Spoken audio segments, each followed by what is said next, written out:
हमारे सामने वर्ग में विराजमान सभी अतिथिगण, मातृशक्ति और सभी भाई लोगों और प्यारे बच्चों,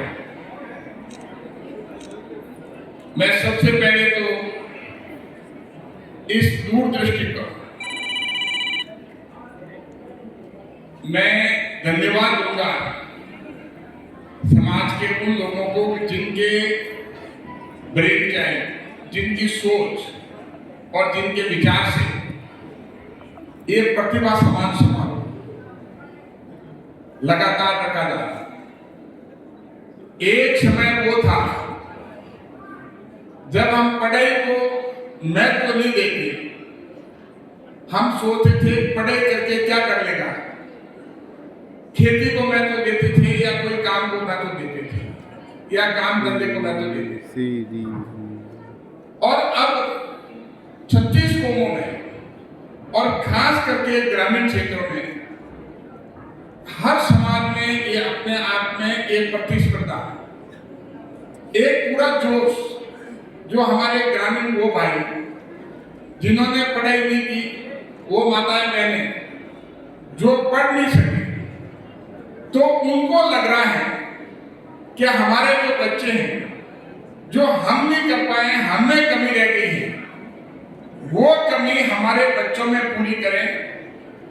और इस तरह का माहौल मैं मेरी लोकसभा क्षेत्र में जगह जगह सभी समाजों में लगभग देख रहा हूं, और सिंध समाज में भी बड़े उत्साह के साथ मनाया जाता है प्रतिभा समान समारोह, और जगह जगह मनाया जाता है।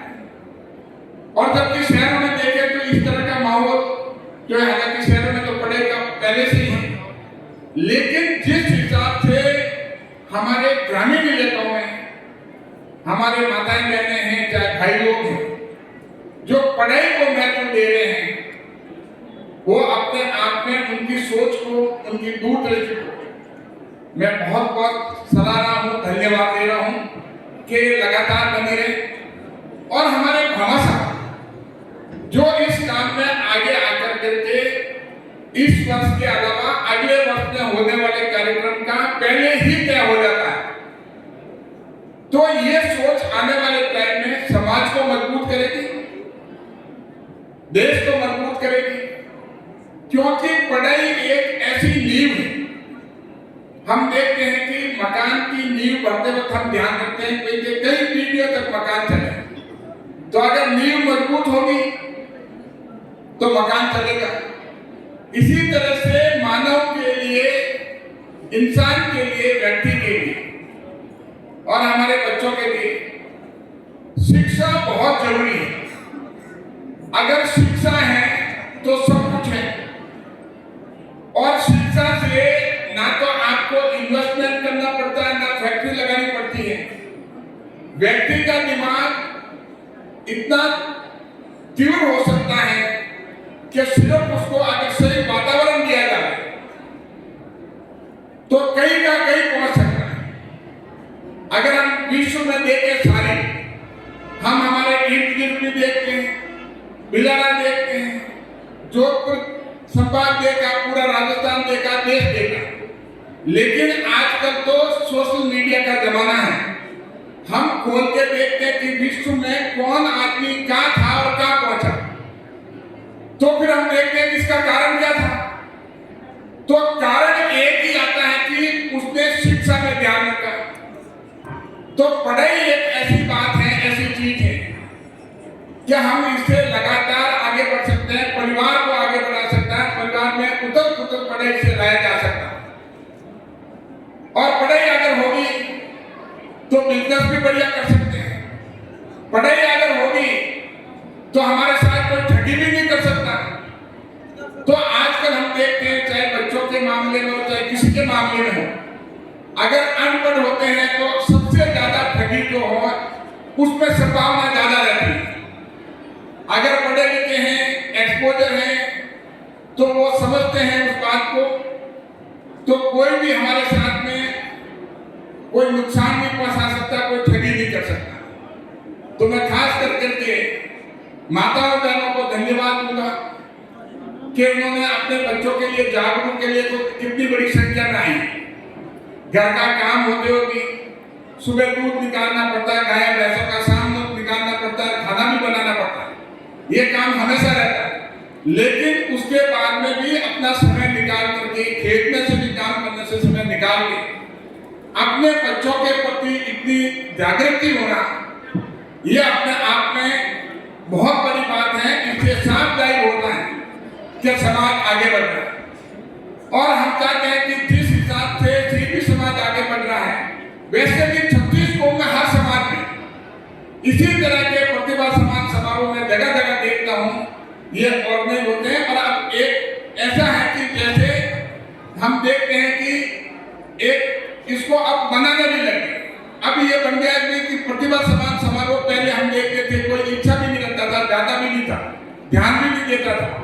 लेकिन अब ये मानते हैं कि प्रतिभा सम्मान समारोह मतलब हम एक मंदिर की पूजा नहीं करने जा रहे हैं, एक मंदिर की प्राण प्रतिष्ठा रखने नहीं जा रहे हैं, हम कई मंदिरों का निर्माण कर रहे हैं। ये प्रतिभा सम्मान समारोह उसको कहते हैं। और कई मंदिरों का निर्माण अगर होगा तो परिवार का भी निर्माण होगा, देश का भी निर्माण होगा। तो मैं पुनः सभी परिवारों को, सभी माताओं बहनों को, सभी भाई बहनों को, भामा साहब को, सभी जनप्रतिनिधिगण को और सभी अतिथियों को मैं बहुत बहुत धन्यवाद देता हूँ कि आप लोग पधारे। ठीक है सर, ठीक है। जब मुझे कहा गया कि मेरे बहुत टाइट लेकिन आऊंगा जरूर और भी कार्यक्रम, आधा घंटा और लगे। लेकिन जहाँ तक बच्चों का जहाँ तक कार्यक्रम है, उस कार्यक्रम में मैं प्रयास में मेरा करता हूँ कि मैं उनके बीच में जाऊँ, उनका उत्साहवर्धन हो और उनको आगे के लिए और आगे बढ़ने की प्रेरणा मिले। जहाँ तक हमारे प्यारे बच्चे कहते हैं, आप में इतनी शक्ति, आप में इतनी ताकत है, आपका दिमाग में इतनी दूरदृष्टि है कि आप इस धरती पे बड़ा से बड़ा काम कर सकते हैं। कोई ये जो एक बड़े काम हुए कोई बाहर से आके नहीं किया, हमारे लोगों ने किए। तो आने वाले टाइम में अब देश जो पिछले 10 सालों में देखा है कि बढ़ता है, लगातार बढ़ रहा है। आज टेक्नोलॉजी बढ़ रही है। हमारे देखते देखते पहले कभी ये टेलीफोन हुआ करते थे लाइन वाले, आज आप देखो, आप सोच नहीं सकते, अब आप आपके वहां पर वीडियो से लगा के कुछ भी उस पे आता है। लेकिन मैं खास करके बच्चों को एक बात कहना चाहूंगा कि अगर मुझे कहा जाए कि आप 2 लाइन में हमें बता दो कि जीवन में हमें कैसे चलना चाहिए, तो मैं 2 लाइन में आपको बताऊंगा कि पहला तो ये, तो आप में इतनी समझ होनी चाहिए कि गलत क्या और सही क्या। ये पहचान जो है भगवान ने हमें शक्ति दी है। हर व्यक्ति पहचान लेता है कि ये काम गलत है और ये काम सही है। उसके बाद में दूसरा जो ताकत लगानी पड़ती है और दूसरी बात आती है उसकी पालना। अगर आपको पता है ये गलत है और ये सही है, सही करने के लिए जोर लगाना पड़ता है और एक डिटर्मिनेशन की जरूरत पड़ती है। तो अगर आप में डिटर्मिनेशन है, आपने पहचान कर ली है कि ये गलत है, मुझे नहीं करना है, ये सही है, मुझे यही करना है, चाहे कुछ भी हो जाए, तो मैं मानता हूं आपको आगे बढ़ने से कोई भी नहीं रोक सकता। चाहे पढ़ाई का मामला हो, चाहे किसी क्षेत्र का मामला हो, अगर बच्चे या कोई भी व्यक्ति अगर ये सोच ले तो आपको आगे बढ़ने से कोई भी नहीं रोक सकता।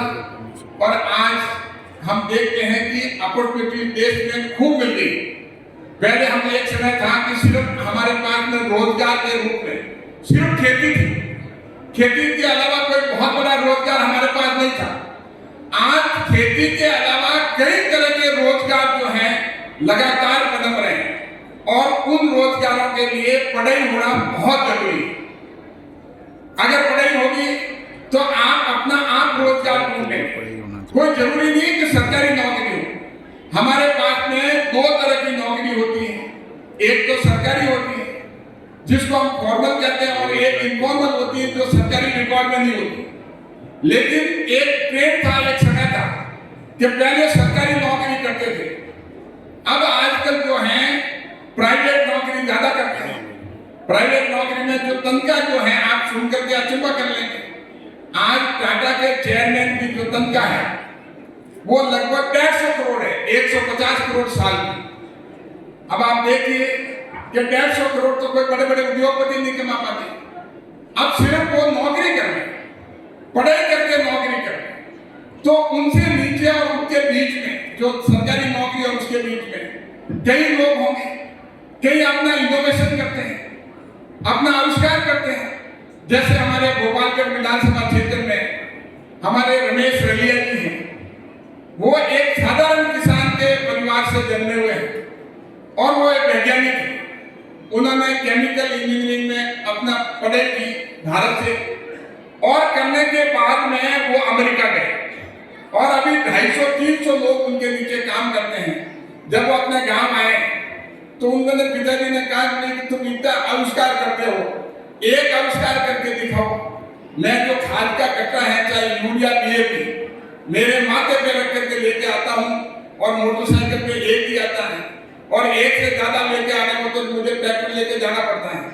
तो ऐसा आविष्कार करो कि इसको थोड़ा कम में करो। तो रलिया जी ने जो नैनो डीएपी, जो 500 ml की बोतल में, और नैनो डीएपी और यूरिया, उसका आविष्कार किया। आज इनको ने पूरा हजारों करोड़ रुपया इनको उस आविष्कार के आधार पर कमा लिया। अब आप देखिए कितनी छोटी बात, लेकिन वो व्यक्ति किसान परिवार से ही और जाकर के पूरे देश में उन्होंने नाम कमाया। प्रधानमंत्री मोदी जी ने उनकी प्रशंसा की, हमारे और मंत्रियों ने प्रशंसा की उनकी, कि देश का ऐसा होनहार बच्चा किसान परिवार में से रहा हुआ है, गांव में खेत में काम किया हुआ है, खेत में काम करके पढ़ाई करके और अमेरिका जा करके वहां रिसर्च की, उसने आविष्कार किया और यहाँ आकर के कुछ साल यहाँ बिताए और इनको कंपनी को उन्होंने वो तकनीकी दी, और जिसकी वजह से नैनो यूरिया नैनो डीएपी बने। और भी जो है मेरे से मिले वो कई आविष्कार और भी करने। तो इस तरह से आविष्कार करने का आधार क्या है, नींव क्या है, वो है आपकी पढ़ाई। अगर आप पढ़ाई अच्छे मन से करेंगे, तन मन से करेंगे और मन में ये सोचेंगे कि आज अगर आप बच्चा ये सोच ले कि असंभव कुछ भी नहीं, अगर असंभव कुछ है तो मेरी वजह से, हमारी वजह से, अगर संभव है तो आपकी वजह से, तो आप चाहे तो असंभव को संभव बना सकते हैं। उसके लिए आपको डिटर्मिनेशन की जरूरत है। अगर आप में डिटर्मिनेशन है तो आप उस ऊंचाई तक पहुंच सकते हैं।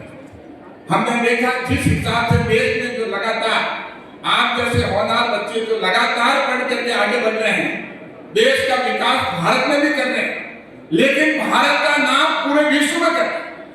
आज हम टेक्नोलॉजी के मामले में, तकनीकी के मामले में और डिजिटल के मामले में आज भारत विश्व में सबसे अग्रणी।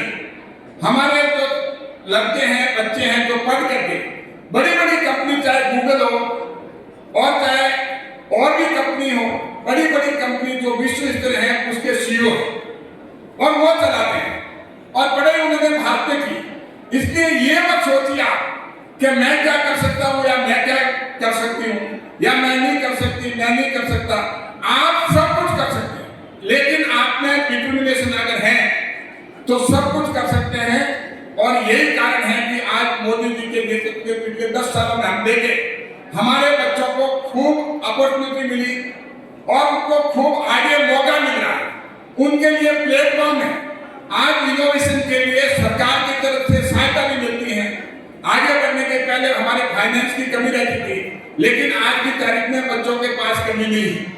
और अब जिस हिसाब से लगातार जो सुधार करने हैं मोदी जी पिछले 10 सालों में और अगले 5 सालों में, अभी जो बताया कि 1 नेशन 1 इलेक्शन, एक राष्ट्र और एक चुनाव, क्योंकि हम पूरे 5 साल चुनाव में लगे रहते हैं। कभी किसी राज्य में हो, कभी किसी पंचायत का हो, कभी म्युनिसिपलिटी का हो, उससे पैसा भी खराब होता है, आपका समय भी खराब होता है। आप देखें अगर एक चुनाव में वोट देने जाते हैं तो लगभग 100 करोड़ लोग जो हैं, 100 करोड़ लेबर खराब होती है हमारी, उनका समय खराब होता है। प्रचार प्रचार में पैसा कितना करोड़ों रुपए लगता है वो खराब होता है, सरकारी मशीनरी का होता है। तो ये सोच प्रधानमंत्री मोदी जी की, वो चाहते हैं कि हमारे आम जनता को तकलीफ नहीं हो, और 5 साल में एक बार चुनाव के लिए विधानसभा और लोकसभा के वोट देने के लिए एक साथ जाए, एक जगह 2 मशीनें रख दे, स्टाफ सारा का सारा वोट का वो खर्चा। तो ये सोच मोदी जी की। और उसके साथ साथ पंचायतों के और म्युनिसिपलिटी के चुनाव, एक बार लोकसभा विधानसभा के चुनाव साथ हो गए, उसके 100 दिन के बाद पंचायत और म्युनिसिपलिटी के चुनाव हो जाएंगे, फिर 5 साल में कोई चुनाव नहीं। अगर कोई अविश्वास हो जाता, बहुमत नहीं रहता, चुनाव अगर डिक्का होता भी है तो पीछे का टाइम जो रहता शेष उस तक के लिए ही होगा, वो 5 साल के लिए नहीं होगा। तो ये बहुत बड़ा भारतीय राजनीति में, इलेक्टोरल प्रोसेस में और प्रजातंत्र में बहुत बड़ा बदलाव, एक सुधार जिसको हम कह सकते हैं। इसके लिए एक हिम्मत की जरूरत है और ऐसी हिम्मत करने वाले प्रधानमंत्री मोदी जी ने ये काम किया है और आने वाले टाइम में इससे हमें और भी सहूलियत मिल जाएगी। तो इससे एक बहुत बड़ा देश में हजारों करोड़ रुपया, एक छोटा अनुमान के तहत बताते हैं कि सरकार के पैसों के अलावा कैंडिडेट का, सामग्री का, मैन पावर का करीब 1 लाख करोड़ रुपए तक खर्च हो सकता है, 50,000 से 1 लाख करोड़ रुपए के बीच में।